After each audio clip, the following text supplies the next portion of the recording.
Zero based budget అంటే ఖర్చు పెట్టిన ప్రతి పైసాకి న్యాయం చేయాలి. ఎగ్జాంపుల్‌కి మా నాన్న నా చదువు కోసం ప్రతి సంవత్సరం డబ్బులు ఇస్తూనే ఉన్నాడు. కానీ ఒక సంవత్సరం ఆపేసి అసలు నేను ఇచ్చిన డబ్బులు కరెక్ట్‌గా ఖర్చయితున్నాయా లేవా? మరి వీడు కరెక్ట్‌గా చదువుతున్నాడా లేదా? లేకపోతే గాలికి తిరుగుతున్నాడా? అని చూసి ఒకవేళ కరెక్ట్ కాదు అని అనిపిస్తే ఆ డబ్బులు ఇవ్వడం ఆపేసి నేను ఏం చేస్తే బాగుపడుతానో ఆలోచించి దాని మీద ఖర్చు పెట్టడం మొదలుపెడతాడు. అది zero based budget. Lame duck budget. దీనినే మధ్యంతర బడ్జెట్ అని కూడా అంటారు. ఎక్కువగా ఎలక్షన్ టైంలలో వాడతారు. అంటే ఒక ప్రభుత్వం పదవీ కాలం ముగిసే ముందు ప్రవేశపెట్టే బడ్జెట్ అనమాట. ఎలక్షన్ టైంలో కొత్త గవర్నమెంట్ వచ్చే వరకు ఉంటుంది. ఒక 3, 4 నెలలు అనమాట.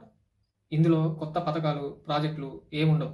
ఓన్లీ రోజువారీ కార్యకలాపాల కోసమే వాడతారు. అంటే జీతాలు ఇవ్వడం, గవర్నమెంట్ నడపడానికి అంటే 2, 3 నెలల వరకు.